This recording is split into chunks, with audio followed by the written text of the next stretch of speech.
Gravando, senhor presidente. Então, estamos iniciando a sessão de julgamento da terceira Câmara Julgadora do dia 26 de fevereiro de 2025. Constam na pauta 4 processos.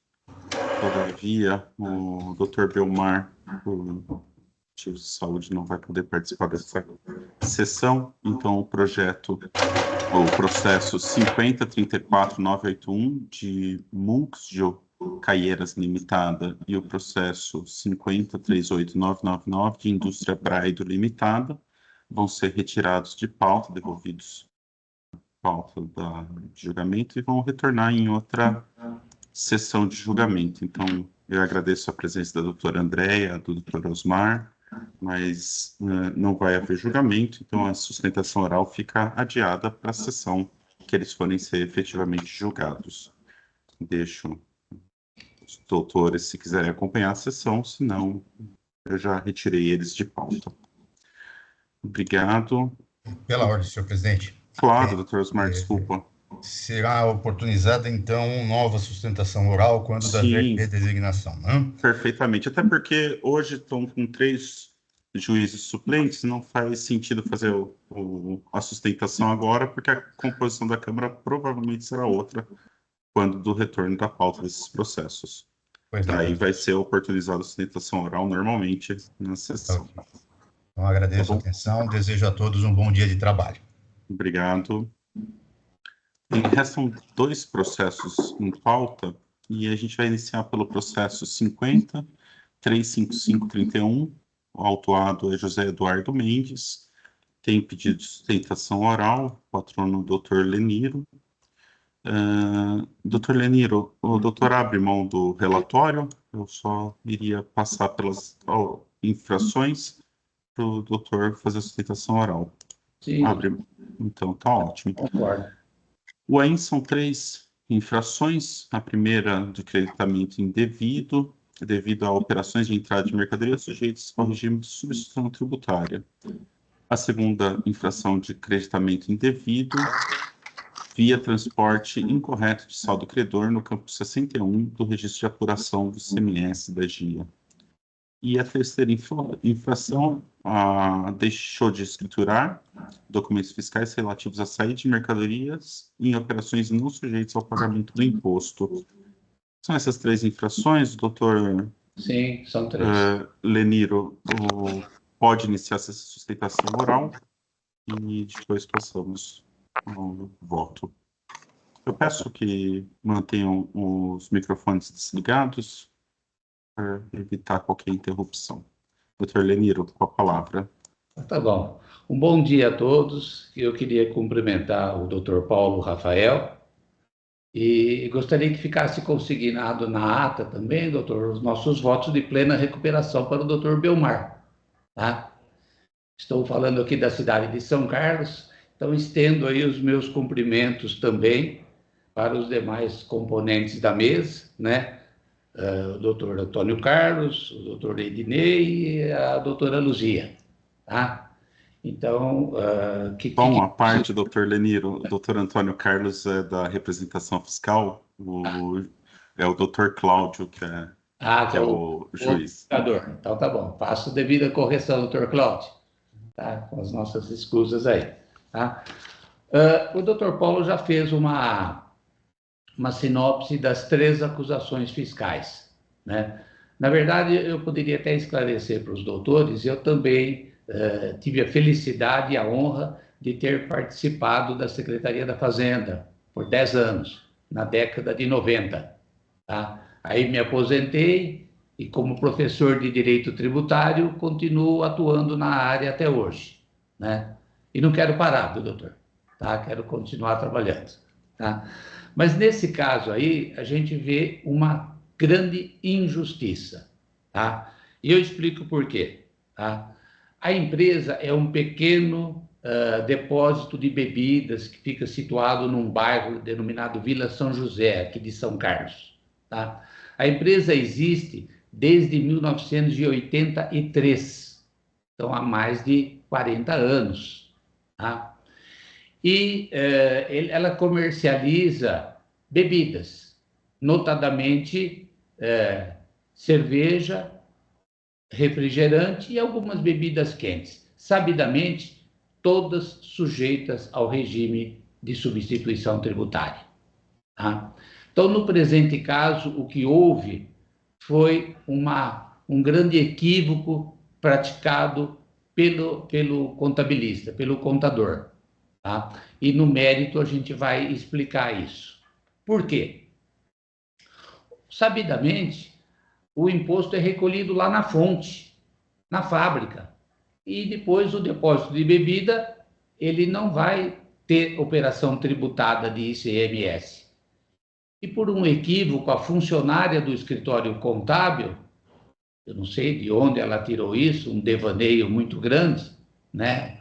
Ela se creditou do ICMS-ST. Não tem o menor sentido. E a empresa não necessita desse crédito, porque todas as saídas dela são amparadas por ST. O imposto já foi pago lá na fábrica, para a fábrica. Tá? Então, o que aconteceu? A meu modo de ver, o fiscal agiu com um rigor excessivo. Por quê?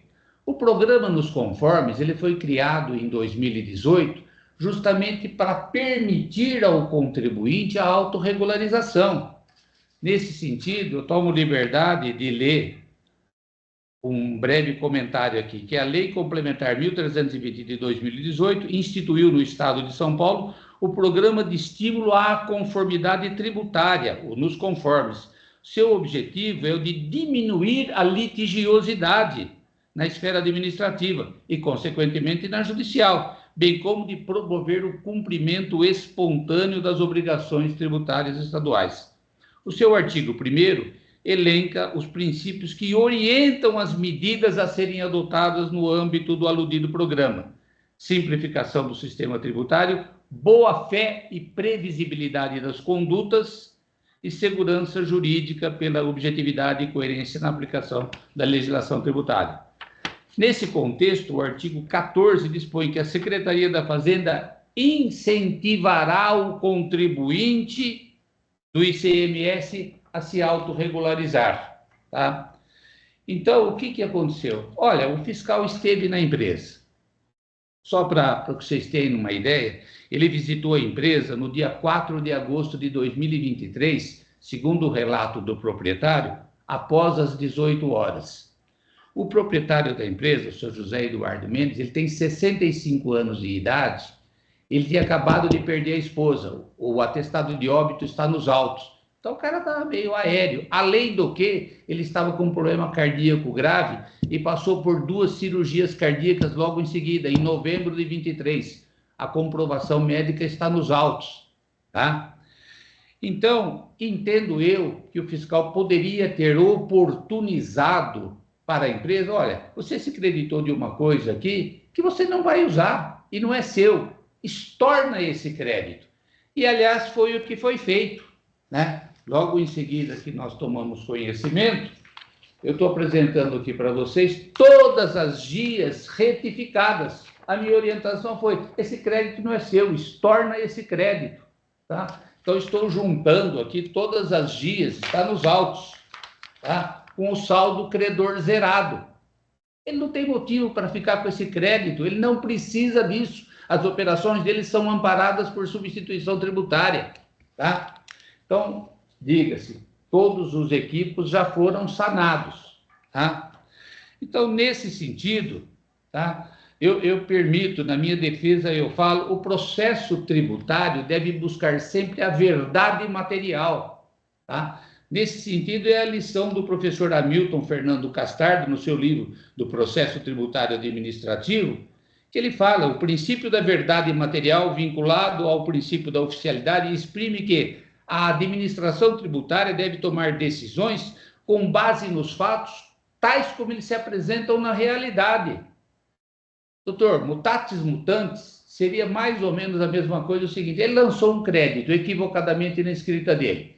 Tá bom, vamos dizer que o banco fez um lançamento de um valor, de um numerário lá na tua conta, que não é seu. Você foi ao banco, comunicou, o banco estornou aquele valor, você não usou aquele dinheiro. Por que penalizar esse contribuinte com uma multa tão elevada, danificar com a vida da pessoa? Tá? Então, a meu modo de ver, o fiscal agiu com rigor excessivo e totalmente contrário ao que preza o programa nos conformes. Oportuniza para a pessoa de fazer o estorno. Olha, estorna esse crédito, você não vai usar isso aqui não é seu. O crédito aqui é indevido, é crédito de ST. Tá? A finalidade do programa nos conformes foi criada essa legislação, a Lei Complementar 1320 de 2018, com essa finalidade. Tá? Bom, além dessa grande injustiça e desse grande equívoco, o processo também, o trabalho fiscal apresenta algumas imperfeições. Tá? Por exemplo, teve o item 2 que o senhor relatou, a falta de escrituração fiscal. Eu fiz a conta aqui. As saídas dele, como são saídas amparadas por ST, foi de 381 mil. Eu atualizei esse valor para a data do auto, deu 502 mil. A multa de 5% pela falta de escrituração seria 25 mil reais.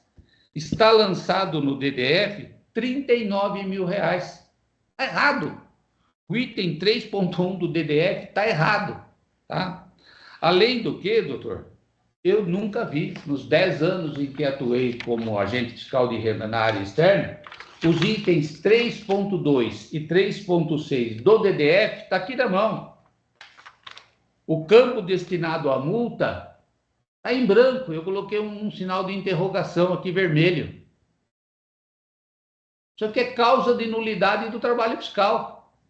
Como? Se o DDF, o demonstrativo do débito fiscal, que é feito para permitir que a CDA goze da presunção de certeza e liquidez, como é que o campo demonstrativo da multa pode estar em branco? A meu modo de ver, causa de nulidade da CDA, causa de nulidade do trabalho fiscal. Tá? Então, doutores, seguindo a minha anotação, além do que, teve mais alguns problemas de ordem formal. Por exemplo, o trabalho fiscal iniciou em 4/8, como eu disse, após as 18 horas, o fiscal não conversou com o contador. Ele visitou a empresa, depois das 18 horas a empresa já estava fechada, é que o dono mora no fundo, ele estava lá, né? E foi concluído em 2 de fevereiro de 2024, sem qualquer anotação de prorrogação. Ou seja, o trabalho fiscal perdurou mais de 90 dias e não teve uma anotação de prorrogação. Isso também é causa de nulidade do trabalho fiscal. Tá?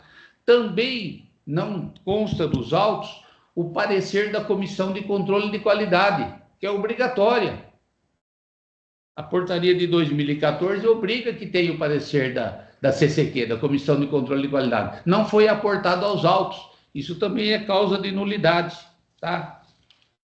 Mas, pasmem, senhores, pasmem, o maior engano foi praticado pelo julgador de primeira instância. Eu vou tomar a liberdade de ler o que ele escreveu na decisão. Quando nós pugnamos na nossa defesa inicial pela aplicação do programa nos conformes, por favor, leiam a folha 211 dos autos. O julgador de primeira instância escreve assim: nos termos do parágrafo 1º, o que existe é uma faculdade e não uma obrigação imposta ao fisco. Ora, então nos conformes é uma faculdade? E o princípio da legalidade? Meu Deus do céu, onde que nós enfiamos o artigo 37 da Constituição, que fala que a administração tributária, tomei até a liberdade de anotar aqui os dizeres do professor Celso Bandeira de Mello, tá? Resumidamente, o princípio da legalidade é da completa submissão da administração das leis. Então, a administração tributária tem que ficar submissa à lei. Como é que o julgador de primeira instância escreve isso no julgamento dele? Um operador do direito dizendo que é a critério da administração, ou seja, o fiscal aplica nos conformes se ele quiser. Se ele não quiser, ele não aplica. Então, eu fico dependendo do humor do fiscal. Se o fiscal for bonzinho, ele permite que eu estorne o crédito. Se o fiscal for um fiscal marvado, ele vai lá e autua. Doutor, pelo amor de Deus, está escrito isso aqui, folhas 211 do julgador de primeira instância. Tá? Então, a meu modo de ver, nos conformes, a administração tributária tem que se submeter à lei e não ficar a critério do fiscal. Porque aí vai depender do humor do fiscal. Não é? E justamente, totalmente contrário ao programa nos conformes. Esse contribuinte não sonegou um centavo do Estado e nem teria como sonegar, porque 100% das saídas dele são amparadas por ST. Para que ele precisa desse crédito na GIA? E outra, já foi estornado, já tirou isso da GIA. Tá? Então, a meu modo de ver, totalmente equivocado. O que nós buscamos nesse julgamento é que seja praticada a justiça fiscal. Tá? Isso me permite, doutor, relembrar alguns causos que aconteceu. Eu me lembro que quando cheguei para trabalhar no posto fiscal aqui de São Carlos, em 1990, né, nós tínhamos um fiscal aqui que era considerado o mais austero, o mais rigoroso, o senhor Valdir Rodrigues. E ele contou um caso na mesa para nós que estávamos chegando, falou, moçada, vem aqui, eu vou contar um caso para vocês. Existe uma cidade, ele trabalhava em Araraquara, que é vizinha aqui, e tem uma cidade muito próxima de Araraquara, que fica a 6 quilômetros de Araraquara, chamada Américo Brasiliense. Ele recebeu uma denúncia no posto fiscal de que existia uma fábrica de carroceria clandestina em Américo Brasiliense. Ele foi lá diligenciar. E naquela época, antes dos senhores terem nascido, obviamente, os quintais das casas aqui do interior não tinham um muro, eram cerca. Ele chegou no endereço para diligenciar e viu uma senhora lavando roupa lá no tanque.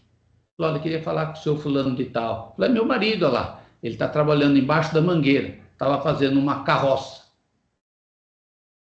Aí ele chamou o homem lá, falou, senhor, não, eu faço umas carrocinhas aqui, alguma coisa. Ele falou, então, eu vim lhe avisar que o senhor tem que abrir uma firma, tá? Por quê? Daqui uma semana virá um fiscal aqui ver se o senhor abriu a firma. E o seu Valdir voltou depois de uma semana, ele já tinha aberto e tinha regularizado a firma. Então, esse é o sentido da justiça fiscal. Ele poderia ter autuado. De fato, o homem estava trabalhando lá no quintal da casa dele de forma clandestina, de forma irregular, sem a inscrição estadual. Mas isso, senhores, é justiça fiscal. Tá? Então, neste mesmo caso, nós sabemos de outros casos onde o fiscal permitiu que fosse feito um outro caso que chegou ao meu conhecimento, também era um caso de autopeças. O fiscal viu que o crédito era indevido, olha, estorna isso aqui. A pessoa fez o estorno e, obviamente, corrigiu o erro, sem prejuízo, repito, insisto, sem sonegar um centavo do Estado. Tá? Então, por todas essas nulidades no DDF, né, os erros cometidos por a falta de aplicação do princípio da legalidade pelo julgador de primeira instância, tá? Nós confiamos sinceramente que esse auto será julgado insubsistente ou, alternativamente, seja relevada a penalidade aplicada. Eu agradeço de coração a atenção dos senhores, desejo um ótimo dia de trabalho a todos. Obrigado, doutor Leniro. Eu vou passar. O doutor Antônio Carlos tem algum apontamento sobre a sustentação oral? Muito obrigado, senhor presidente. Nenhum. Doutor Ednei, algum questionamento? Doutora Luzia? Doutor Cláudio, algum questionamento sobre a sustentação oral? Não, sem considerações. Então, tá. Eu também não tenho nenhum questionamento. Eu vou partir para o meu voto. Quem estiver acompanhando no item 10, a autuada alega que deveria ser aplicada a Lei 1320/2018, permitindo sua autorregularização. Todavia, o citado normativo, em específico no seu artigo 14, parágrafo 1º, é explícito em informar que a notificação de constatação de irregularidade do contribuinte para sua autorregularização é uma faculdade da fiscalização e não uma obrigação. O item, eu transcrevo aqui o artigo 14, parágrafo 1º, eu vou ler a parte grifada do parágrafo 1º, que fala: a critério da Secretaria da Fazenda, o contribuinte poderá ser notificado sobre a constatação de indício de irregularidade. Continuo no meu voto, não poderia ser de outra forma, pois caso fosse uma obrigação da Fazenda Pública a notificação para autorregularização em todas as infrações, não haveria qualquer incentivo para os contribuintes cumprirem suas obrigações tributárias, cabendo eles aguardarem uma notificação para fazerem suas escriturações e recolherem os tributos devidos. Não deve prosperar a alegação do autuado de que a fiscalização durou mais de 5 meses sem notificação ao contribuinte da continuidade dos trabalhos fiscais, o que tornaria nulo ainda. O artigo 533, parágrafo 2º do RICMES, trata do prazo máximo para suspender a denúncia espontânea, não havendo outro normativo paulista que trate de prazo máximo para a fiscalização. Assim, frente à falta de notificação da prorrogação dos trabalhos fiscais, a autuada poderia proceder à denúncia espontânea após 90 dias do início da fiscalização até o lançamento do AIM. Não há provas nos autos que a autuada tenha feito a denúncia espontânea. Sendo assim, não há ilegalidade no lançamento do AIM. A autuada alega que o AIM seria nulo pela não apresentação nos autos da comprovação do controle de qualidade.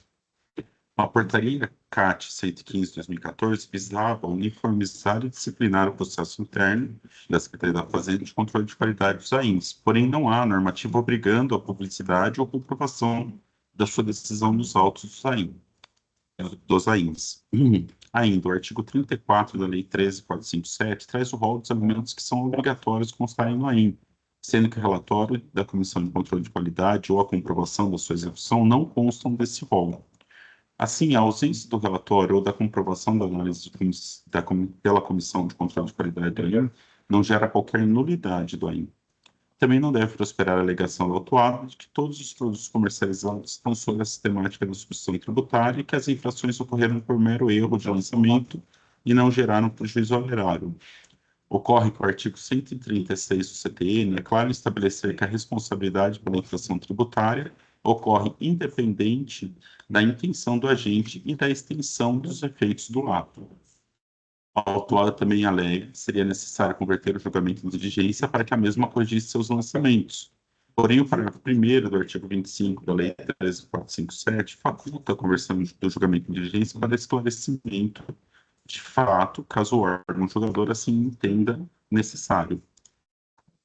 Assim, é impossível a conversão em diligência para a correção da estruturação da autuada, até mesmo porque a denúncia espontânea encerra-se com a lavratura do AIM, que já ocorreu.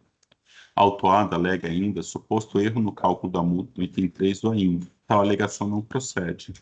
O auditor fiscal autuante, em sua manifestação fiscal, detalha a forma de cálculo da multa do item 3.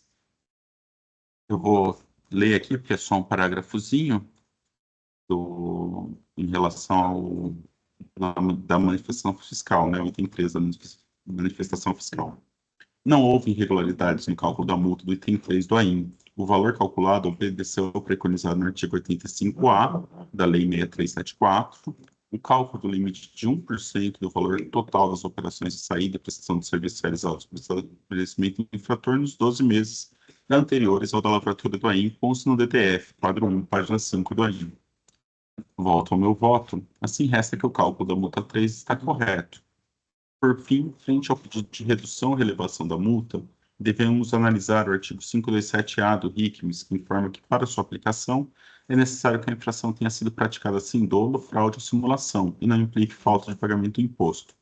O citado normativo também aponta que, para a redução ou relevação da multa, devem ser considerados o porte econômico e os antecedentes fiscais do contribuinte. Nota-se que os itens 1 e 2 implicam em falta de pagamento do imposto, uma vez que o creditamento indevido do imposto tem como consequência o recolhimento menor do imposto. Dessa forma, eu não vejo como aplicar o artigo 527-A do RICMES para esses itens. O item 3 trata da falta de escrituração de documentos fiscais em operações não sujeitas ao pagamento de imposto, infração que não implica em falta de pagamento de imposto. Todavia, a autuada não traz qualquer informação sobre seu porte econômico e antecedentes fiscais. Dessa forma, sem que tais informações sejam trazidas aos autos, não vejo como aplicar a benesse do artigo 527-A no presente caso. Ante o exposto, conheço o recurso ordinário e a ele nego provimento. É assim que eu voto. Eu vou abrir para a manifestação dos meus pares. Eu só preciso cumprir uma formalidade. Eu vou pedir desculpa que eu devia ter feito antes, que é iniciar os debates e registrar a sustentação oral. Para isso, eu vou pedir para o... Deixa eu ver, organizada, Dr. Lenir. Estou gravando a sustentação oral, desculpa, eu devia ter feito isso antes.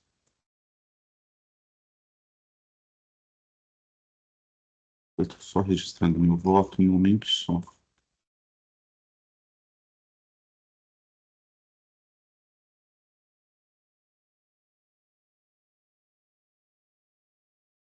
Pronto, eu registrei meu voto, então agora eu vou abrir para discussão. Vou começar pelo Dr. Ednei. Tem algum questionamento, alguma discussão para você? Bom dia. Não, eu vou acompanhar o voto do relator. Então, ok. Doutora Luzia?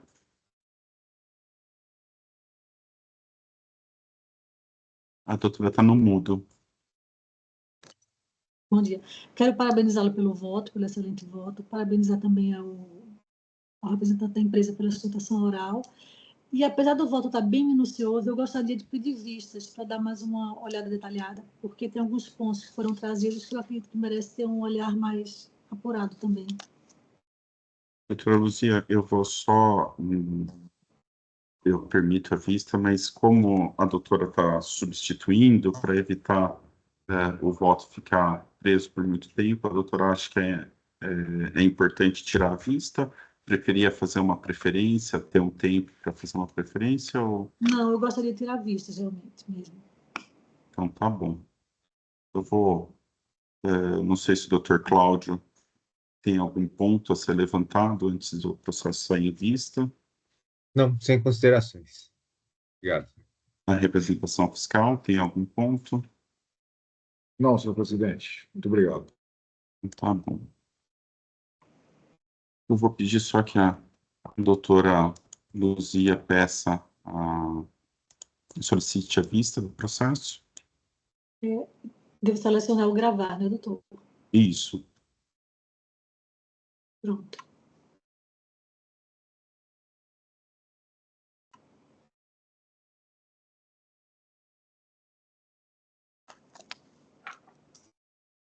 Estou concedendo a vista.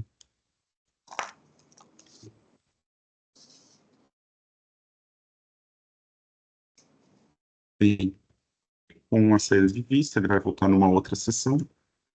Agradeço o Dr. Leniro. Eu estou encerrando o julgamento do voto.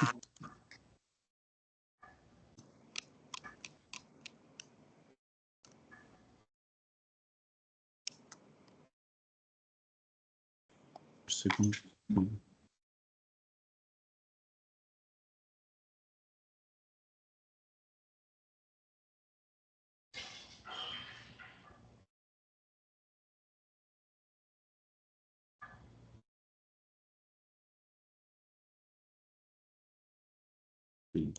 Então, está encerrado o julgamento e vamos passar para o próximo processo. Agradeço a presença do Dr. Leniro. Se quiser nos acompanhar, se quiser se desconectar, fique à vontade. A minha mulher está aqui do lado. Nós estamos indo para Aparecida agora. Então, Vamos rezar por todos lá, para iluminar e proteger a todos.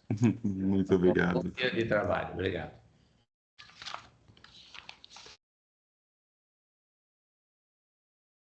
Eu vou passar, então, para o voto do processo 50.389.50 de Árnico do Brasil.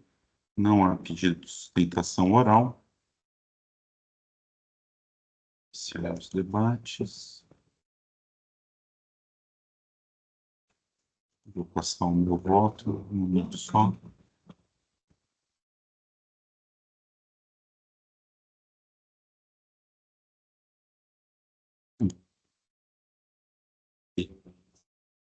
Só uma acusação do processo, que é deixar de pagar o CMS em razão de emissão de notas fiscais eletrônicas e saídas sem destaque do imposto acobertando produtos sobre o NCM 7211-9010 e considerando o CFAP 5501, remessa de produção do estabelecimento para fim específico de exportação, tendo como destinatária a empresa STK. E, no entanto, submeter a transformação que gerou outros produtos sobre outro NCM, configurando, por conseguinte, processo de industrialização consoante atendimento às notificações tal e só passar aqui. Ótimo, eu vou passar para o meu voto, vou pular o relatório e vou fazer o meu voto. Inicialmente, a autuada discorre sobre a falta de liquidez e certeza do lançamento, todavia não traz uma clara alegação de onde haveria falta de liquidez ou certeza. O AIM traz todas as provas e cálculos necessários para configurar a infração e os valores mencionados levam ao valor devido do imposto, juros e multas. Assim, não há que se falar em iliquidez ou falta de certeza do lançamento. A alegação de sua boa-fé também não merece prosperar. O artigo 136 do CTN informa que a responsabilidade por infrações da legislação tributária independe da intenção do agente. A alegação que o AIM impactaria a não cumulatividade do ICMS também não merece prosperar. O autuado poderia se creditar de seus insumos e deveria destacar o imposto nas notas fiscais de saída, abatendo desses os valores creditados. Não destacar o imposto na nota fiscal de saída não gera qualquer impacto na não cumulatividade do imposto, ao contrário do que quer fazer crer a autuada. A autuada alega que cumpriu a legislação e que memorandos de sua cliente lhe amparavam.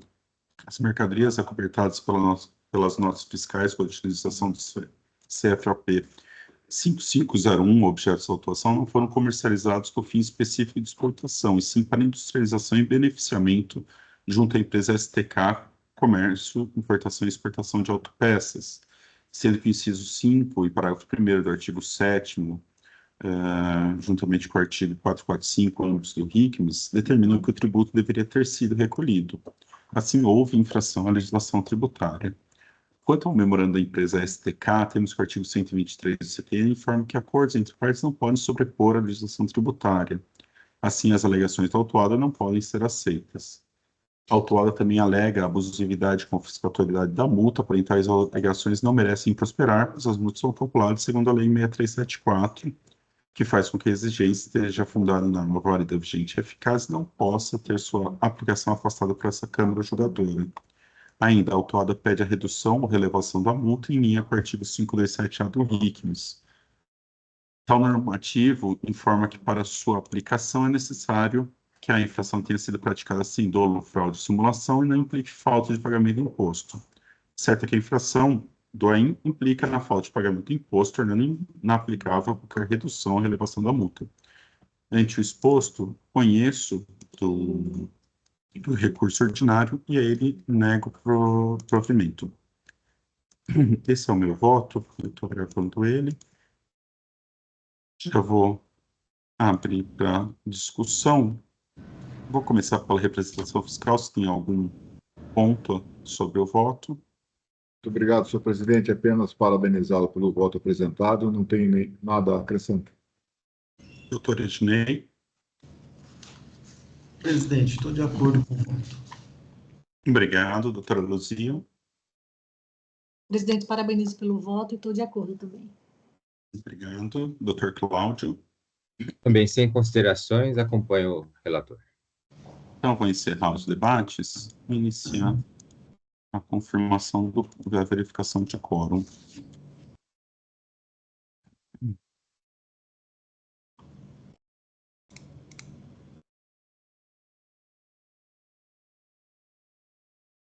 Estou finalizando a verificação de quórum e iniciando a votação.